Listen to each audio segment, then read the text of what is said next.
सभापति जी और साथियों,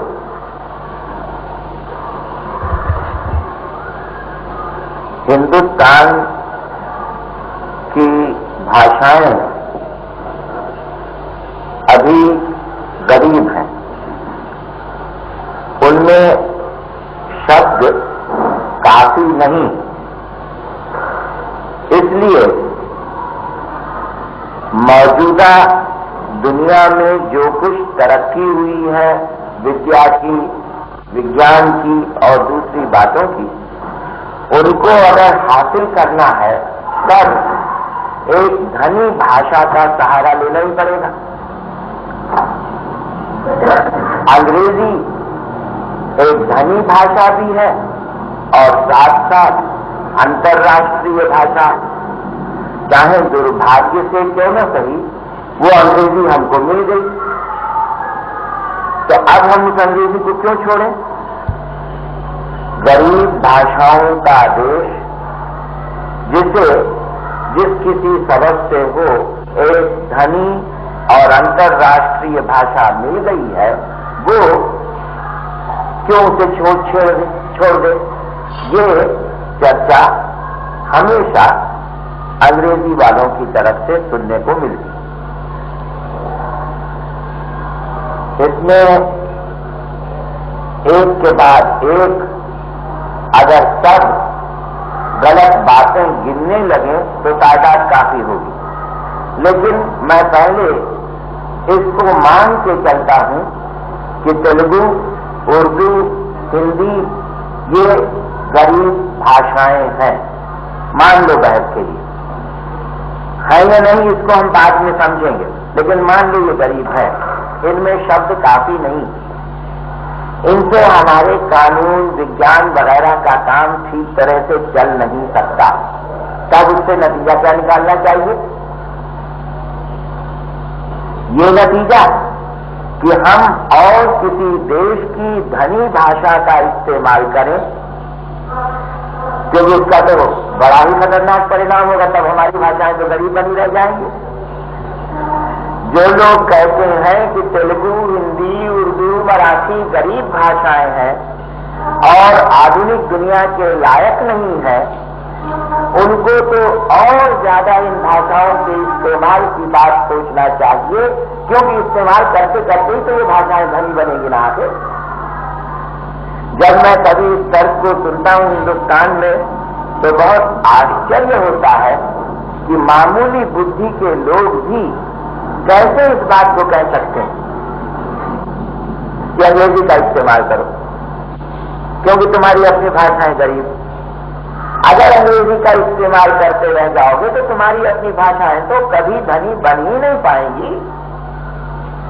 इसलिए सबसे पहली बात तो यह है कि ये मान भी लें कि अंग्रेजी धनी है और अपनी भाषाएं गरीब हैं, तो भी इससे एक जरूरी तर्क निकल जाता है कि अपनी भाषाओं का इस्तेमाल हो, तभी ये धनी बने। अब इस पर से हो सकता है कि कुछ नासमझ लोग ये बात कह बैठे कि नहीं, पहले अपनी भाषाओं को अच्छा बना लो तब उनका इस्तेमाल करना। अदालत में, कॉलेज में, अखबारों में और सरकारी कामकाज में जहां की एक जो सुसंस्कृत भाषा की जरूरत पड़ती है या विकसित भाषा की जरूरत पड़ती है, वहां अंग्रेजी का इस्तेमाल कर लो। और जब अपनी भाषाएं विकसित हो जाएंगी तब उनका इस्तेमाल करना। और इनको विकसित करने के लिए क्या जरूरी है कि इनके शब्दकोश ठीक करो, इनकी डिक्शनरी ठीक बनाओ। जो वैज्ञानिक हैं, टेक्नीशियन हैं, इंजीनियर हैं, इनसे कहो कि पारिभाषिक शब्द ठीक करें, कोश बनाएं, पारिभाषिक शब्द ठीक करें, कमिटियां बैठाओ, कमिटियां ये तय करें कि किस शब्द का क्या मतलब होगा। और जब ये सब कोश तैयार हो जाए तब इसके मतलब ये भाषाएं ठीक हो जाएंगी और तब इनका इस्तेमाल करना। मैं आपसे सिर्फ इतना ही कह सकता हूं कि दुनिया में न तो कभी ऐसा हुआ और न कभी ऐसा होगा, और सिर्फ जाहिल लोग ही इस तर्क को दे सकते हैं और इस काम को कर सकते हैं। ये मैं मानता हूं कि इस वक्त हिंदुस्तान में यही काम हो रहा है। हिंदुस्तान की सरकार और आंध्र प्रदेश वगैरह की सरकार की तरफ से ऐसा ही काम हो रहा है। कमेटी बैठाओ, इंजीनियरों को कहो, टेक्नीशियन को कहो, पारिभाषिक शब्द तैयार करो, शब्दकोश बनाओ, लेकिन इस बुनियाद पर जो लोग समझते हैं कि अपनी भाषा की तरक्की हो जाएगी, उनसे ज्यादा मूर्ख आदमी और कोई हो नहीं सकते। क्योंकि आखिर को अनुभव दिखाता है ना, अंग्रेजी की कैसे तरक्की हुई। आज जो अंग्रेजी की इतनी तारीफ लोग करते हैं, यही हिंदुस्तानी या रूसी या जर्मन या और कोई भाषा, शब्दकोश तो बाद में बनते हैं। भाषाओं की तरक्की पहले होती है। पहले शेक्सपियर आता है, तब उसके बाद जाकर के न जाने कितने तरह के शब्दकोश, कितनी तरह की टीकाएं, कितनी तरह की और चीजें हुआ करती। और ये टीकाएं और शब्दकोश भी भाषा के इस्तेमाल के साथ साथ होते रहते हैं। मान लो थोड़ी देर के लिए पहले और बाद के तर्क को कोई न समझे न माने, तो इतना तो जरूर मानेगा, ये साथ साथ चलते। आखिर को अंग्रेजी कानून अथवा राजनीति के लिए एक अच्छी भाषा है, ये कब हुआ? जबकि अंग्रेजी का इस्तेमाल हिंदुस्तान की अदालतों में होने लगा, तभी ना। अदालतों में इस्तेमाल होता है, शब्द खींचते हैं वकील और जिनके मुकदमे वादी प्रतिवादी जज आपस में गिरह करते हैं, तो वो भाषा भी तो साथ साथ मंचती चली जाती है ना। एक तरफ कानून मंचती है, गिरह मंचती है, और दूसरी तरफ भाषा के वो शब्द जिनमें ये गिरह होती, वो भी मंचते चले जाते हैं। अब कांग्रेसी, और मैं इस वक्त कांग्रेसी क्यों कहूं, कांग्रेसी, प्रजा सोशलिस्ट, कम्युनिस्ट, ये एक उल्टी धारा बहाना चाहते हैं कि नहीं, पहले शब्दों को मांझ लो कहीं और फिर उनका आगे अदालत में इस्तेमाल करना। अब भला इससे ज्यादा क्या इतिहास को उल्टा करना होगा। आप मान लीजिए थोड़ी देर के लिए, जैसे मैंने अंग्रेजी की मिसाल देकर आपको राजनीति और कानून की बात बताई, वैसे इंजीनियरिंग को ले लीजिए। अब इंजीनियरिंग या दवाई का शास्त्र शायद अभी तक तो कम से कम निश्चित है जर्मनी में दुनिया में सबसे अच्छा रहा, और गणित जो शुद्ध गणित है उसमें अब भी है, जो कि अब रूसी लोग करीब करीब बराबर आ रहे हैं शुद्ध गणित में भी, लेकिन अभी तक जर्मनी है। अब कोई कहे कि नहीं, पहले शुद्ध गणित के शब्द किसी पाणिनि या वैयाकरणी के जरिए शब्दकोश बना के ठीक कर लो, और फिर उसके बाद उसका इस्तेमाल करना उसमें दवा शास्त्र में और दूसरे इसी तरह के आरोग्य शास्त्र में, तो सिवाय इसके कि लोग हंसेंगे, कहेंगे अच्छा बेवकूफी आदमी मिला। कभी ऐसा दुनिया में न हुआ, न हो सकता, क्योंकि शुद्ध तर्क में भी आप देखो कि किसी भी भाषा के शब्द, उसका व्यवहार, उसके मतलब तभी मजा करते हैं जब वे सब अपने अलग अलग जिंदगी के दायरों में इस्तेमाल होते रहते हैं। इस्तेमाल न होते रहे और शब्द मंझ जाए कहीं और किसी जगह बैठ करके, ये बिल्कुल नामुमकिन बात है। इसलिए पिछले 11-12 बरस में जो कुछ महात्मा गांधी के देश ने किया है, वो सिवाय धोखेबाजी के और कुछ नहीं किया, जहां तक भाषा का मामला है। क्योंकि शब्दों को मांगने का कोई काम नहीं हुआ, खाली दुनिया की आंखों में ये कमिटियां बैठाई गई, शब्दकोश बनाने का वचन दिया गया, और उसके साथ साथ एक झूठा तर्क चलाया गया कि अब ये 5 बरस में आ जाएगी, अब वो 10 बरस में आ जाएगी, अब वो 12 बरस में आ जाएगी, वो चाहे 50 बरस में आती, लेकिन जो उसका बुनियादी काम है उसका आरंभ तो हो जाता ना। अदालत, कॉलेज, सचिवालय और जितना भी सार्वजनिक जीवन, इन सब में जब हिंदुस्तान की भाषाएं इस्तेमाल होने लग जाती, फिर उसके बाद मुझे इससे मतलब नहीं कि भाषाएं कब विकसित होती, शायद 50 बरस में होती, 100 बरस में होती, या कुछ लोग तो कहेंगे कि कोई भी भाषा संपूर्ण रूप से तभी विकसित होती जब वो मर जाती, इससे विकसित तो होना ही नहीं चाहिए संपूर्ण रूप से। मैं आपको ये भी बता दूं कि बहुत से अंग्रेज हैं, वो इस बात का घमंड करते हैं कि अंग्रेजी अभी तक पूर्ण रूप से विकसित नहीं हुई है, फ्रांसीसी हो चुकी है, अंग्रेजी अभी जिंदा है। जर्मन और ज्यादा कहते हैं कि उसमें नित नए नए शब्द बनाए जा सकते हैं, अभी विकसित नहीं है। जो मर गई है वही पूर्ण तरह से विकसित हो गई है। तो खैर मान लो 100 बरस, 50 बरस, 20 बरस या कभी विकसित होती, लेकिन वो सिलसिला शुरू हो जाता, इस्तेमाल होने लग जाते ये शब्द। तो जब इस्तेमाल होने लगेंगे तभी जाकर के अपनी भाषा और उसके मुहावरे ठीक हो पाएंगे, उसके पहले नहीं। अब मैं आपको इस तर्क के साथ साथ असलियत भी बता देना चाहता हूं। ये बात बिल्कुल झूठी कि हिंदुस्तान की भाषाओं के शब्द कम हैं। अंग्रेजी भाषा के शब्द तो 2-2.5 लाख होंगे और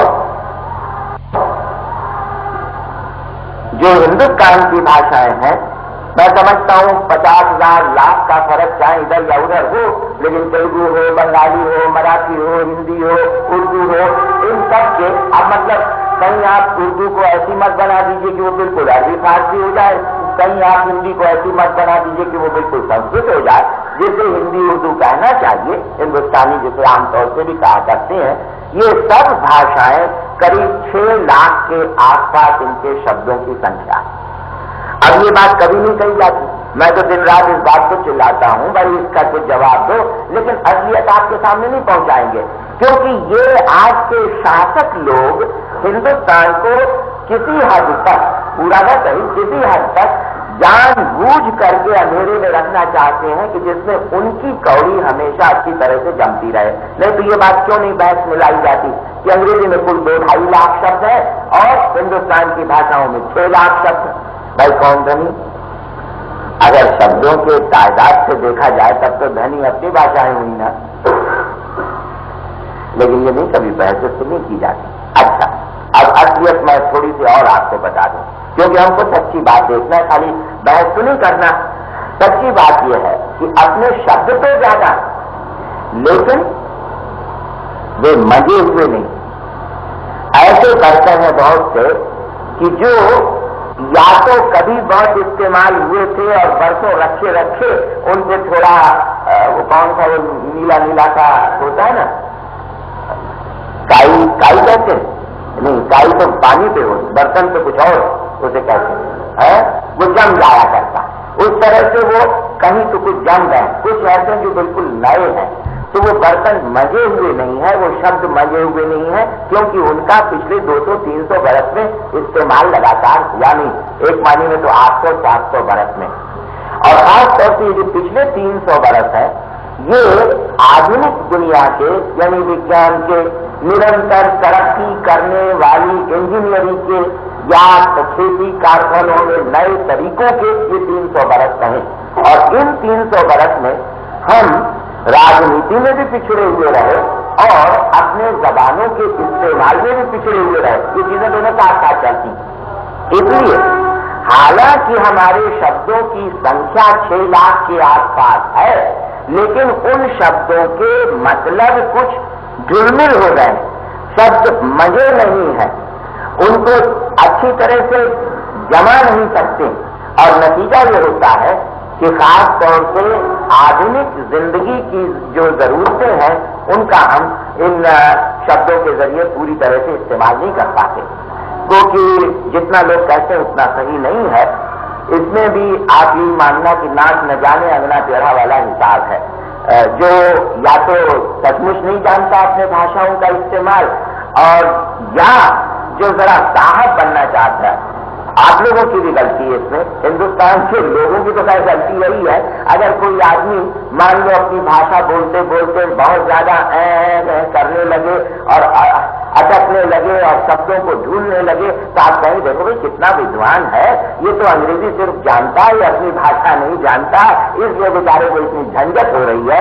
दरअसल या तो वो बनावटी है और सिर्फ आपको दिखाना चाहता है कि उसको कितनी दिक्कत हो रही है अपने भाषा के इस्तेमाल में, और या फिर मेरा मूर्ख है, क्योंकि अगर अपनी भाषा का इस्तेमाल भी वो ठीक तरह से नहीं जानता तो पढ़ाई का क्या हाथ पत्थर जानेगा। क्योंकि मैं 1000 दफे कह चुका हूं कि बच्चा किसके साथ अच्छी तरह से खेल कर सकता है, अपनी मां के साथ या पराई मां के साथ। अगर कोई आदमी किसी जबान के साथ खेलना चाहे, और जबान का मजा तो तभी आता है जब उसको बोलने वाला या लिखने वाला उसके साथ खेले। कौन हिंदुस्तानी जो अंग्रेजी के साथ खेल सकता है? हिंदुस्तानी तेलुगु, हिंदी, उर्दू, बंगाली, मराठी के साथ खेल सकता है। उसमें नए नए धर्रे, नए नए ढांचे बना सकता है, उसमें जान डाल सकता है, रंग ला सकता है। बच्चा अपनी माँ के साथ जितना अच्छी तरह खेल सकता है, दूसरे की माँ के साथ नहीं खेल सकता। तो इसलिए कभी आप ये मत समझना कि कोई लोग हैं जो अंग्रेजी का ज्यादा अच्छा इस्तेमाल कर सकते हैं। या यकीन मानिए, मैं गुस्से में नहीं कह रहा हूं कि हिंदुस्तानी जो अंग्रेजी लिखता और बोलता है, 2-4-10 को छोड़ दीजिए, वो हो सकता है कुछ भले बंदर हैं, लेकिन बाकी तो भोंदे बंदर हैं, भद्दे बंदर हैं, उनको अंग्रेजी नहीं आती। और मन में तो इतनी कुढ़न होती है जब इन लोगों को मैं बोलते सुनता हूं कि अंग्रेजी धनी भाषा है, उसका इस्तेमाल करना चाहिए, उसी से काम चल पाएगा। तो तबीयत होती है कि इस बंदर नहीं, भले बंदर नहीं, इस भद्दे बंदर को एक चाटा मार के बताया जाए कि कितनी अंग्रेजी जानता है और बक रहा है खाली कि अंग्रेजी धनी भाषा है। तो दरअसल बात ये हो गई है कि समाज का वातावरण कुछ इतना बिगड़ गया है कि हम अपने जो 6 लाख शब्द हैं उनकी क्या कमी है इसको अभी नहीं पहचानते। कुछ चीजों में तो मैं आपको बता दूं वो बहुत आगे बढ़े हुए हैं। मैंने जैसे मिसाल के लिए एक जगह कहा था, उस पर ज्यादा रोशनी नहीं डालूंगा, कि जैसे समझो अभी कल परसों मैंने एक लेक्चर में कह दिया था कि गद्दी पर बैठने के पहले त्यागी, गद्दी पर बैठने के बाद भोगी। अब ये त्यागी और भोगी 2 शब्द हैं। मैं कहना चाहता हूं, आए तो कोई अंग्रेजों का कौन होगा आजकल सबसे बड़ा लेखक, जो कोई आए भाई, बर्नर्ड शॉ तो मर गया, अब इस वक्त जो कोई हो, बर्टन रसल, तो वो जरा इसी तरह से एक एक शब्द बता दें त्यागी और भोगी। वो तो असंभव बात है, क्योंकि वो भाषा उस तरह की नहीं है, उसकी अपनी अलग जिंदगी है। उसको पूरे 2 वाक्य लिखने पड़ेंगे, त्यागी और भोगी के लिए उसको 2 पूरे वाक्य लिखने पड़ेंगे। उसी तरह से मैंने एक जगह कहा था, राधा की छटा और द्रौपदी की घटा कृष्ण के ऊपर हमेशा छाई रहती थी। अब इसको बोला अंग्रेजी में कैसे, तो देखो कोई आए जो मुझे इसका अंग्रेजी में तर्जुमा करके दिखाए। और मैं समझता हूं कि अगर तेलुगु में जानता होता तो इस वक्त घटा और छटा को तेलुगु में भी कह सकता था, क्योंकि तेलुगु में भी यही शब्द होंगे ना, राधा की छटा और द्रौपदी की घटा। गद्दी पर बैठने के पहले त्यागी, गद्दी पर बैठने के बाद भोगी। ये तो मैंने आपको वो मिसाल दिए कि किस तरह से अपनी भाषाएं भी धनी है, ऐसा मत समझ जाना आज भी। लेकिन हाँ, वो उन चीजों के लिए है जिन पर अभी आधुनिक जीवन की छाप नहीं पड़ी, उनकी जरूरत नहीं है। घटा छटा वगैरह का इस्तेमाल तो जब से दुनिया में आदमी के दिल रहा होगा तब से चला आ रहा है, इसलिए पुराने शब्द है, वहां हम लोग ठीक। लेकिन जिन शब्दों को अभी मांझना, अंग्रेजी, फ्रांसीसी, जर्मन, रूसी के शब्द तो जम गए, आरोग्य शास्त्र, दवाई शास्त्र, इंजीनियरिंग वगैरह में। उसी तरह से अपनी भाषाओं के शब्द मांझने हैं, जमाने, उनके अर्थ निश्चित करने, तो कैसे करोगे? अब फिर वही तर्क आ जाता, शब्दकोश की कमिटियां बैठा के नहीं, उनका इस्तेमाल कर। जब वो अदालतों में इस्तेमाल होते रहेंगे, जब उन्हीं शब्दों में हजारों, लाखों, करोड़ों जिरहें और फैसले होते रहेंगे, तब वो शब्द जमेंगे, तब उनके मतलब ठीक होते चले जाएंगे। जब वो लाखों, करोड़ों कॉलेजों के भाषणों में प्रोफेसर और अरबों लड़कों के हाथों वो शब्द मलते रहेंगे, तब उनके मतलब स्थिर हो जाएंगे। उसी तरह से जब सचिवालय में और दूसरी जगहों पे उन शब्दों का इस्तेमाल होते रहेगा, तब जाके वो मन जाएंगे। असल में जो तर्क इस वक्त हिंदुस्तान की राजनीतिक पार्टियों की तरफ से दिया जा रहा है, चाहे वो कांग्रेस, कम्युनिस्ट या और कोई हो, और जितने भी बड़े लोग हैं, चाहे वो राजा गोपालाचारी साहब हों और चाहे वो नेहरू साहब हों, क्योंकि मैं अभी बताऊंगा आपको दोनों में कोई फर्क नहीं है, हालांकि लोग समझते हैं फर्क है। इनकी तरफ से जो तर्क दिए जा रहे हैं वो किस ढंग के हैं?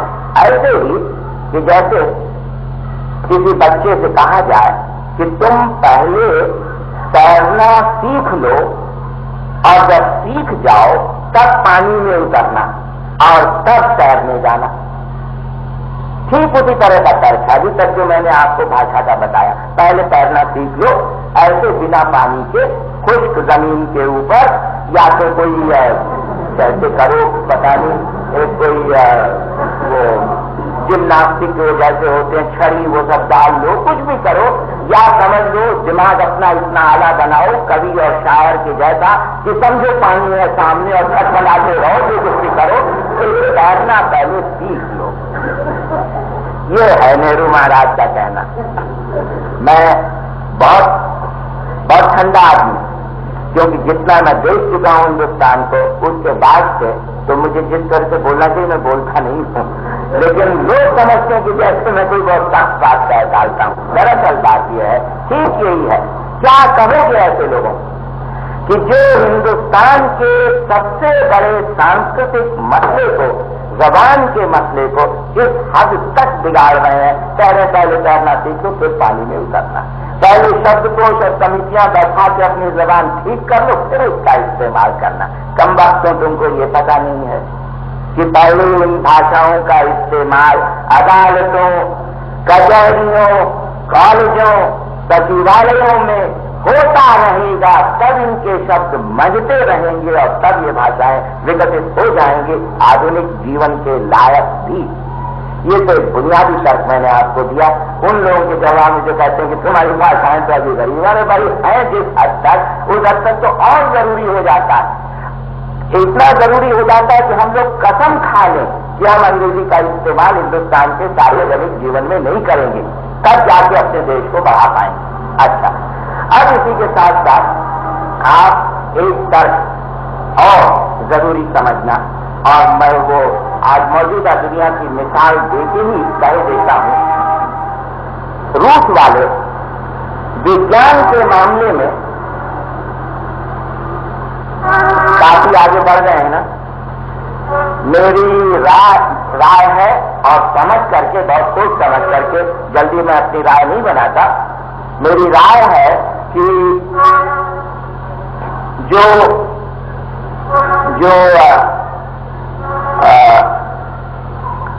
शुद्ध गणित नहीं तो जिसको कहना चाहिए कि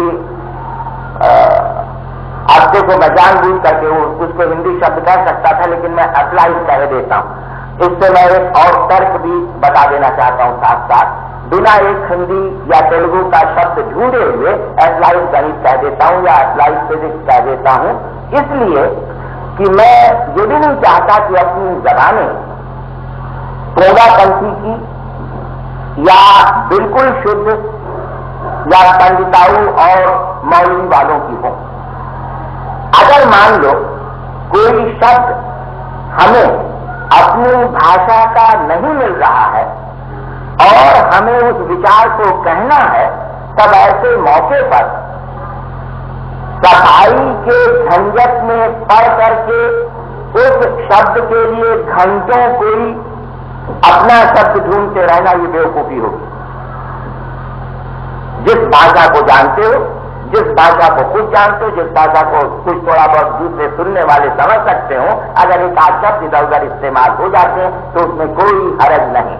ये मैं बुनियादी तौर पर आपसे शुरू में ही कह देना चाहता हूं, क्योंकि इस पर बहुत दफे तर्क उठ बैठता है कि भाई तुम इतने ज्यादा कहते हो तेलुगु, उर्दू, हिंदी का इस्तेमाल करो, कहीं कोई शब्द नहीं मिला तो क्या करोगे? तो मैं सबसे पहले तो कहता हूं कि आमतौर से शब्द मिलेंगे।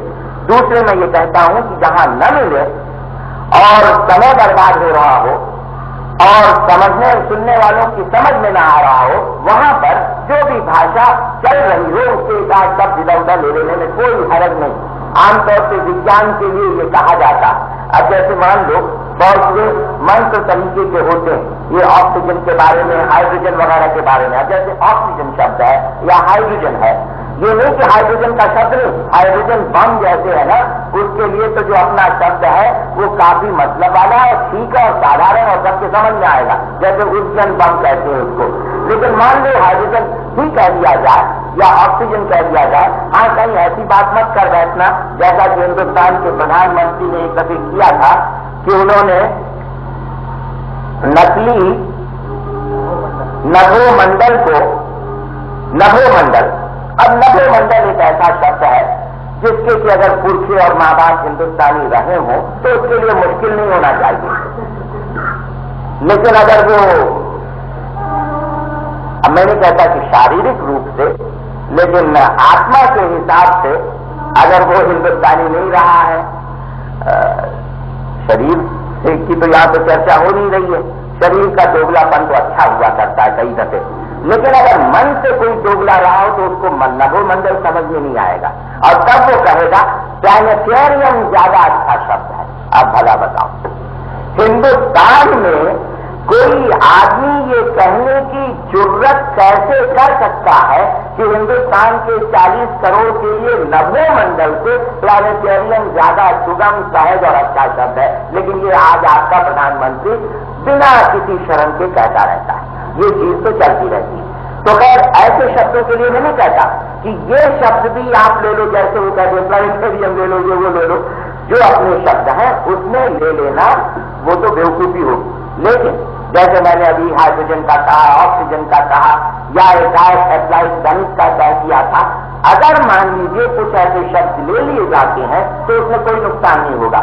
या तो वो शब्द ठीक है तो 10, 20, 30 बरस में घिसते घिसते अपने हो जाएंगे, वो मैं बता देता हूं कैसे अपने होंगे, और नहीं तो 10, 20 बरस में उनके पर्यायवाची शब्द अपने भाषा से ही ढूंढ के निकल आएंगे।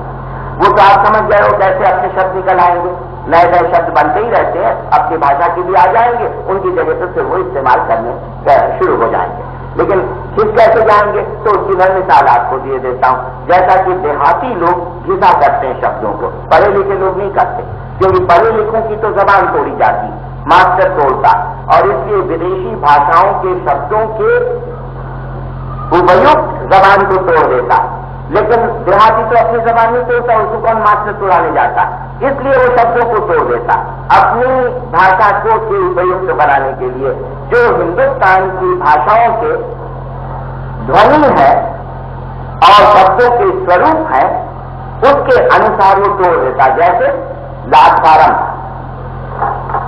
प्लेटफॉर्म है ना, जैसे सिग्नल, सिग्नल की जगह, जैसे लांटेन, लैंटर्न की जगह, जैसे मजिस्टर, मैजिस्ट्रेट की जगह, ऐसे बहुत है, रपट, रिपोर्ट की जगह। तो देहाती इन विदेशी शब्दों को तोड़ता है जिसमें वे हिंदुस्तान की जीभ या जिह्वा के लायक बन जाए, और जो पढ़ा लिखा है वो तो खैर अपनी जीभ को तोड़ करके उन शब्दों के लायक बनाता है। तो ये आप, मैं कोई अपनी बात नहीं कह रहा हूं, ये एक भाषा शास्त्र का बड़ा नियम है कि बेपढ़ा आदमी नई भाषा का सृष्टा होता है, बनाने वाला होता है, और पढ़ा लिखा आदमी तो खाली पुरानी भाषा को मांझने वाला होता है। तो मैंने दोनों की तारीफ अलग अलग बता दी। पढ़ा लिखा आदमी मांझ सकता है, बेपढ़ा आदमी नई सृष्टि करता है। नई पैदाइश तो पढ़ा लिखा आदमी नहीं कर सकता, कम से कम भाषा के मामले में, और बहुत से मामलों में भी वो कुछ उसको बेचारे को तोड़ दिया जाता है, वो लायक नहीं रह जाता कुछ करने से। तो खैर ये मैंने आपको शब्द, और ये भी बता दूं अच्छा इस सिलसिले में, क्योंकि मुझको यहां तक कि एक उच्च न्यायालय के जज ने पूछ लिया, पहले कोई 1 घंटे भर तक वो मुझको सुनता रहा, मजिस्टर मजिस्टर, लेकिन शायद उसको लगा कि ये हंसी उड़ा रहा है, मैजिस्ट्रेट नहीं कर रहा, बहुत से लोग ये सोचते हैं ना। तो वो साहब मुझसे पूछते हैं, आप जरा ये बताइए कि ये मजिस्टर आप क्यों कह रहे हैं? मैं अपने मन में सोच रहा था 1 घंटा हो गया, ये क्यों नहीं मुझसे ये सवाल पूछ रहा है, क्योंकि वो जरा बहुत ही अजीब किस्म का जज था, कुछ जिद्दी, कुछ झूठा भी। अब खैर मैं जानबूझ के कह रहा हूं, वहां पे अदालत के पास भी और भीतर भी सब कुछ हुआ। तो मैंने कहा था वो अजीब किस्म के जज होते हैं, वो सरकार के बने हुए रहते, तरह तरह की चीजें होती। तो खैर उसने मुझसे पूछा, तो मैंने उसको बताया ये कि जब मैं हिंदुस्तानी बोल रहा हूं तो मैं मैजिस्ट्रेट नहीं कहूंगा, क्योंकि मैजिस्ट्रेट तो अंग्रेजी भाषा का शब्द है, हिंदुस्तानी में तो मजिस्टर है, मजिस्टर हो गया, और मैंने नहीं बनाया है। लाखों करोड़ों हिंदुस्तानियों ने जो कि अदालत का इस्तेमाल करते हैं मैजिस्ट्रेट को मजिस्टर बना दिया है। तो ये सब जिससे रहते हैं। और ये भी मैं आपको उसी के साथ साथ दूसरी बात और बता दूं, आमतौर से हिंदुस्तानी ये समझा करता है कि हिंदुस्तान के बाहर अंग्रेजी ही एक भाषा, इस ख्याल को अपने दिमाग से निकाल दिया। अंग्रेजी तो अभी इधर अमेरिका की तरक्की के बाद से इतनी धांधली मचा रही है दुनिया में, वरना कोई 40 वर्ष पहले तक तो फ्रांसीसी दुनिया की भाषा थी। और मैं समझता हूं कि 20, 30, 40 वर्ष के बाद शायद अंग्रेजी की जगह रूसी लेने लग जाएगी, अगर दुनिया में कोई खास तब्दीली बीच में ही नहीं हो गई। और जर्मन विज्ञान के मामले में तो पहले भी रही है, और कोई खास तब्दीली न हुई तो आगे भी रहेगी। लेकिन मैं कह नहीं सकता जर्मन और रूस का कहां मुकाबला जाके बैठेगा। तो ये सब भाषाएं, और इन भाषाओं की जो मां रही है, जैसे हमारी भाषाओं की मां है संस्कृत, प्राकृत, पाली, अरबी, पारसी, उसी तरह से इन भाषाओं की जो मां रही है लैटिन, ग्रीक और किसी हद तक जर्मन की, वो जो पुरानी जर्मन थी, तो उन भाषाओं में ये मैजिस्ट्रेट वगैरह नहीं। अब हमारा जो मजिस्टर है ना, वो यूरोप के मैजिस्ट्रेट से कितना मिलता जुलता है। आपका समझना कि यूरोप में लोग मजिस्टर कहते हैं, मैजिस्ट्रेट, अलग अलग देशों में अलग अलग उस शब्द के नाम है। तो लैटिन और ग्रीक में इस वक्त मुझे ठीक याद नहीं पड़ता कि लैटिन में मैं समझता हूं मैजिस्ट्रेट या ऐसे कुछ होगा ये शब्द, तो लैटिन से ये सब चला। और जर्मन में है मैजिस्ट्रेट और अंग्रेजी में है मैजिस्ट्रेट। और जब हम मजिस्टर कहते हैं अपनी भाषा में, तो कुछ ये काबूस हिंदुस्तानी जो 2 अक्षर अंग्रेजी का पढ़ लेते हैं, वो समझते हैं कि जैसे कोई हम बड़े देहाती हो गए। हम तो क्या देहाती हैं, लेकिन उनको कुछ अकल रखनी चाहिए कि ये मैजिस्ट्रेट कोई दुनिया का शब्द थोड़ी है भाई, वो तो एक छोटे से अंग्रेजी इलाके के लोगों का शब्द है। ये गलती मत कर बैठना। अंग्रेजी बहुत कम लोगों की जबान है, बहुत कम लोगों की जबान है। मुझे तो एक दफे जब वो पूरा किस्सा उसको छोड़ देता हूं, लेकिन मुझे तो अचरज हुआ था जब मैंने कुछ MA पास इतिहास के विद्यार्थियों को ये कहते हुए सुना कि यीशु मसीह साहब अंग्रेजी में बोले थे। और मैं आपसे सही कहता हूं, बहुत लोग यही सोचते हैं। आज क्रिस्तान लोग और एंग्लो इंडियन लोग जब अंग्रेजी को हटाने की बात सुनते हैं तो घबरा जाते हैं, क्योंकि बेचारों के दिमाग में एक गलतफहमी घुसी हुई है कि उनके पैगंबर यीशु मसीह साहब अंग्रेजी में बोले थे। सचमुच उनके दिमाग में गलतफहमी फैली हुई।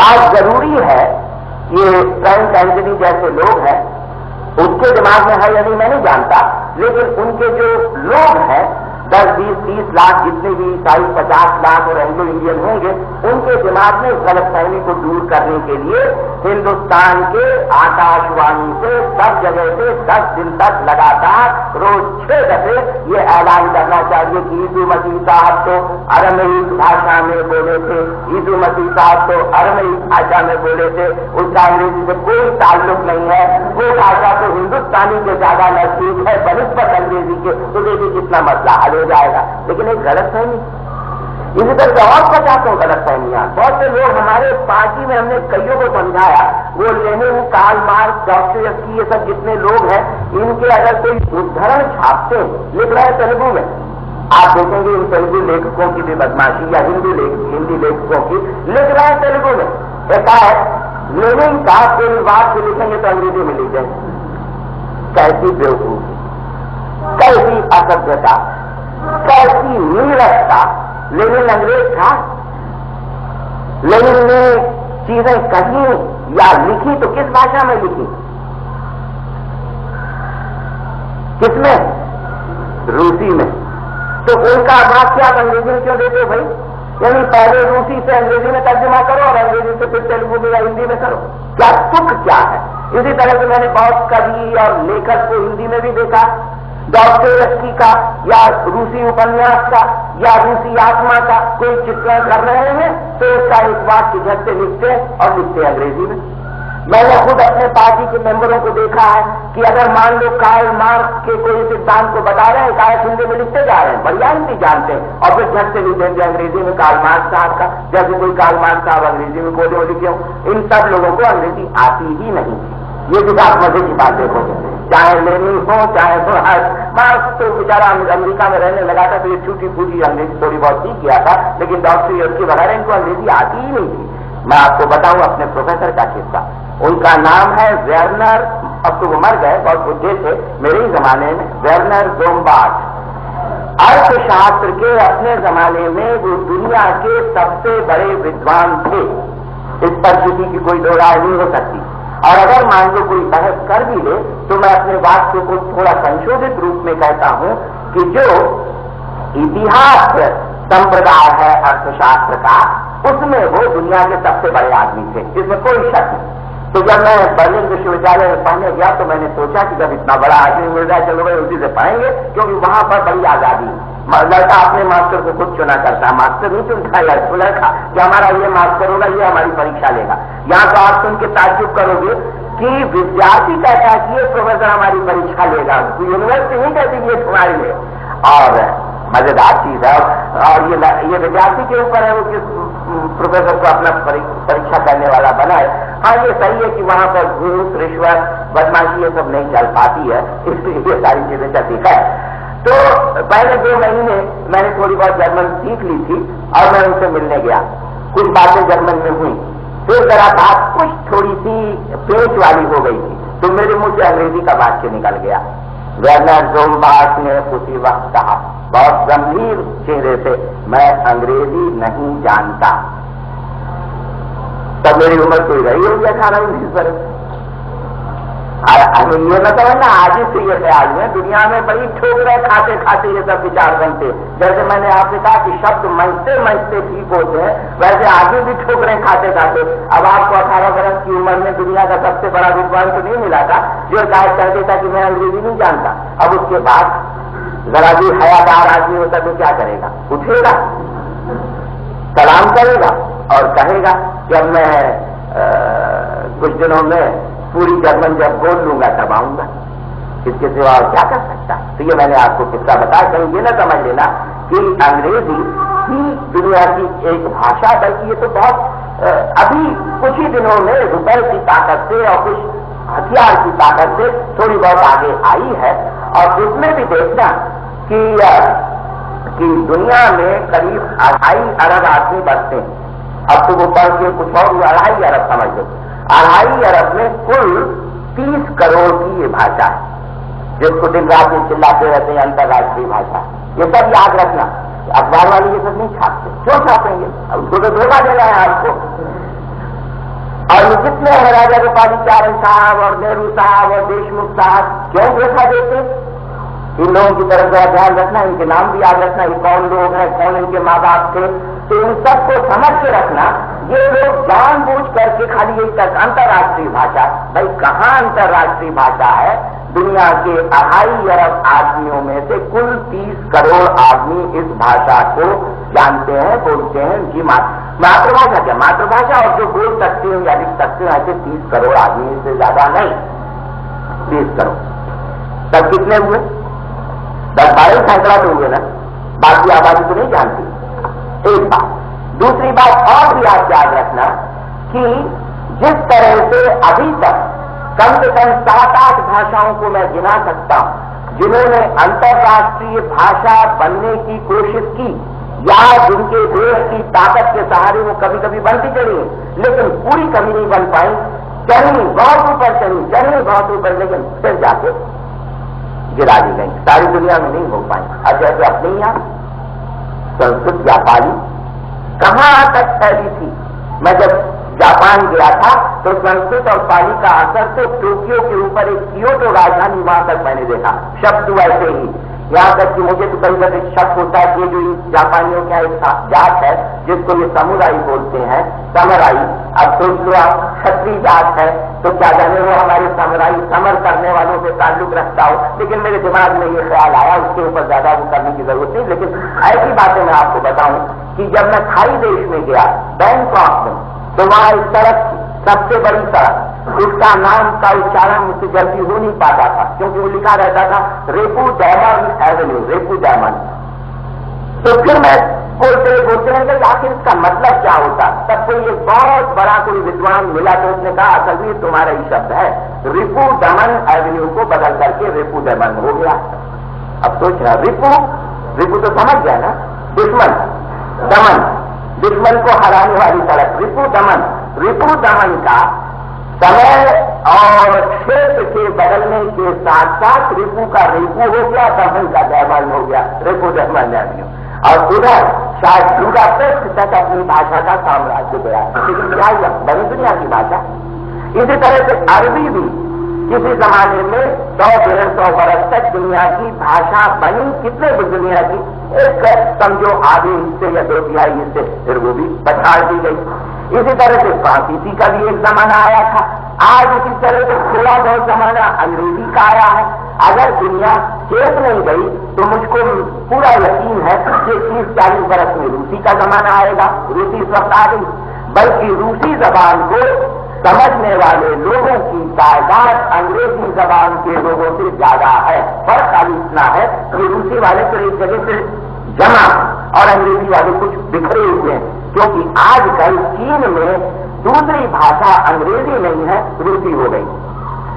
इसी तरह से पूर्वी यूरोप में दूसरी भाषा अंग्रेजी नहीं है, रूसी हो गई है। इसी तरह से एशिया का और हिस्सा जैसे वियतनाम, जैसे उत्तरी कोरिया, इनमें दूसरी भाषा फ्रांसीसी या अंग्रेजी नहीं है, रूसी हो गई है। भाषाओं का भी मामला शक्ति के साथ चलता, जिसके पास नमक है, तेल है, मक्खन है, चावल है, बंदूक है, टैंक है, उज्जैन बम है, उसी की भाषा का चमत्कार चलता है। और फिर नौकर लोग उसका गुणगान करते कहते हैं ये भाषा तो बड़ी धनी है, इसमें बड़े शब्द हैं, पैसा और ताकत।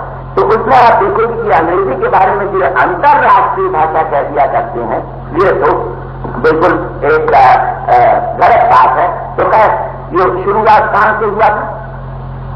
जहां से मैंने सिलसिला छोड़ दिया था, अच्छा हुआ कि उससे ये सारी चीजें तय हो गई, वो हुआ था मैथमेटिक्स पर। क्यों? उसी से ये सब तर्क निकले थे। कई बातें साफ हो गई कि मैं क्यों एकाध ऐसे शब्द इस्तेमाल कर लूं तो बुरा नहीं। उसमें और एक किस्सा भी सुनाई देता हूं, क्योंकि जापान के सामने ये झंझट आई थी जो इस वक्त हिंदुस्तान के सामने उतनी नहीं जितनी उस वक्त जापान के सामने, बहुत कम। जापान को जब गोरे लोगों ने खटखटा के खुलवा दिया 1850-60 के आसपास, तो जापानी लोग बहुत नाराज हुए, घबराए, और उन्होंने अपने लड़के लड़कियों को यूरोप भेजा, अमेरिका भेजा कि जाओ पढ़ के आओ, देख के आओ कि ये कैसे इतने शक्तिशाली हो गए। कोई विज्ञान पढ़ने गया, कोई दवाई पढ़ने गया, कोई इंजीनियरिंग पढ़ने गया, और 5-10 वर्ष में जब सब लौट के आए तब जापानी लोग कुछ थोड़ा बहुत सरकार ये सब किया करती, सरकार ने समझा कि क्या चीज है।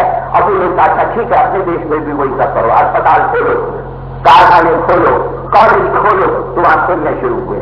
और जो जापानी लड़के पढ़ के आए थे, जिस भाषा में पढ़ के आए थे, जर्मनी से अगर पढ़ के आए तो जर्मन में वो करने लगे। मान लो दवाई अस्पताल है तो रबड़ वगैरह सब जर्मन में लिखने लग गए। जो लोग अमेरिका या हिंदुस्तान से पढ़ के आए थे, इंजीनियर थे, वो अंग्रेजी में लिखने लग गए। फिर जब जापानी सरकार के सामने ये सवाल हुआ उनका नाम, तुमको अपनी रपट जापानी में लिखनी पड़ेगी। इन लोगों ने कोशिश की, बेटा नहीं, ये हमसे हो नहीं पाता, जापानी में शब्द नहीं, कैसे लिखे हम? तब जापानी सरकार की विशेष बैठक हुई। ठीक मैं नहीं कह सकता वो कई घंटे चली, लेकिन सुना मैंने कि 7-8 घंटे वो बहस चली जापान सरकार की। ये 1860-70 के आसपास का किस्सा है, यानी आज से कितने बरस पहले, 90-100 वर्ष पहले का ये किस्सा है। अच्छा, तो 90-100 वर्ष पहले जबकि जापान की भाषा हमारे मुकाबले में बहुत कमजोर और गरीब थी, आज भी बहुत सी बातों में है, तब कई किस्सा जापानी सरकार की 8-9 घंटे बहस हुई, गर्मा गर्म बहस हुई, और आखिर में जाके जापानी सरकार ने यही फैसला किया कि तुमको अपनी सब रपटें जापानी में ही लिखनी पड़ेंगी। अगर तुमको कहीं कोई शब्द जापानी में न मिलता हो तो जिस भाषा का सीख के आए हो उसी को जापानी में लिख दो, जिससे ठीक हो जाएंगे। जो सिद्धांत पहले शुरू में आपको बताया था, उसका अमल 90-100 वर्ष पहले जापान में लाया जा चुका है, और फिर इन सबों को मजबूरी से लिखना लिखाना पड़ा। बिना मजबूरी किए हुए पढ़े लिखे लोग कुछ करते नहीं, पढ़े लिखे लोगों को काम कराने के लिए कराने के लिए दो बड़ी आदमियों को उनके सिर पर डंडा लेके हमें कुल 3-4 दिन, क्योंकि उड़िया के मंत्री और मुख्य सचिव और सह सचिव और संयुक्त सचिव जो होते हैं ना बड़े अफसर, IPS या IAS वाले, इन सबों ने एक तरह का विद्रोह खड़ा कर दिया। वो गला नोट वाले जो अंग्रेजी पढ़े लिखे लोग होते हैं, उन्होंने कहा साहब ये सब सरकार हमारी टूटी जा रही है, अगर अंग्रेजी में आप हाशिए में नहीं लिखेंगे तो प्रशासन बिगड़ जाएगा। ये बच्चे बेचारे कमजोर आदमी 4 दिन कुल चला और 5वें दिन से इन्होंने अंग्रेजी में लिखना शुरू कर दिया। लेकिन वो हुआ, मान लो कोई बेपढ़ा आदमी होता, मैं नहीं जानता कामराज नादार क्या कर रहे हैं, वैसे संजीव रेड्डी साहब भी कोई बड़े बहुत पढ़े लिखे आदमी तो है नहीं, इसलिए इनको भी मैं सलाह दूंगा कि क्यों फिजूल तुम 2-4-10 दर्जे की जो किताब अंग्रेजी में पढ़ चुके हो उसका इस्तेमाल करते हो, 50 गलतियां करते हो, इसलिए तेलुगु में ही लिखा करो। लेकिन कामराज नादार के बारे में मैंने सुना, और ये कोई हंसने के लिए मैं नहीं कह रहा हूं, बल्कि मैं ये संजीव रेड्डी की जो थोड़ी बहुत कदर करता हूं सिर्फ इसीलिए कि ये कुछ देखने में भी, मैंने तो ज्यादा नहीं देखा, सुना किसी के जरिए जो किसी जमाने में हमारे पार्टी में थे, उन्होंने खुद हमारे किसी दोस्त को बताया। मैं तो भूल भाग गया था, ये रहे होंगे कभी, लेकिन एक दफे हॉकी का खेल हो रहा था, तो वहां दूर से मैंने इनका चेहरा देखा था, तो मुझे लगा कि ये आदमी कुछ ताकत वाला चेहरा इसका है, कुछ किसान का आदमी है। लेकिन मैं समझता हूँ कि मछली कुछ ऐसी है कि जहां गद्दी पे बैठे, चाहे किसान हो और चाहे नीची जात के हो और चाहे बड़े हो और चाहे अंग्रेजी न जानते हो, तबियत यही हो जाती कि बड़े लोगों में किसी तरह से हमारी भी गिनती हो जाए, हम भी उनकी जैसे कामकाज करने लगे। तो मैं उनको भी कहना, लेकिन मैंने सुन रखा कि कामराज नाजाद जो कि मद्रास के मुख्यमंत्री हैं, वो कुछ इस मामले में औरों के मुकाबले में ज्यादा अच्छे हैं। जो भी हो, अब सवाल ये क्या करोगे इस परिस्थिति से, जहां पर की जनता की चुनी हुई पंचायत फैसला करती है कि मंत्री सचिवालय में हाशिए में अपनी बातें उड़िया में लिखे, 3-4 दिन को फैसला चलता है, और फिर उनके पहले जो सरकारी नौकर अफसर है वो मिलकर एक विद्रोह खड़ा कर देते, कैसे काम नहीं हो पाएगा, फैसला खत्म हो जाता है और नरसिंह चौधरी साहब अंग्रेजी में लिखना शुरू करते हैं। ये सही है कि अगर नरसिंह चौधरी उस वक्त मजबूत होते, हिम्मतवर आदमी होते, या भविष्य का हिंदुस्तान उनको ज्यादा साफ समझ में आता, तो उस वक्त डंडा लेके खड़े हो जाते, तो उनको काम करना वो करे, वरना इस्तीफा देकर के बाहर जाओ।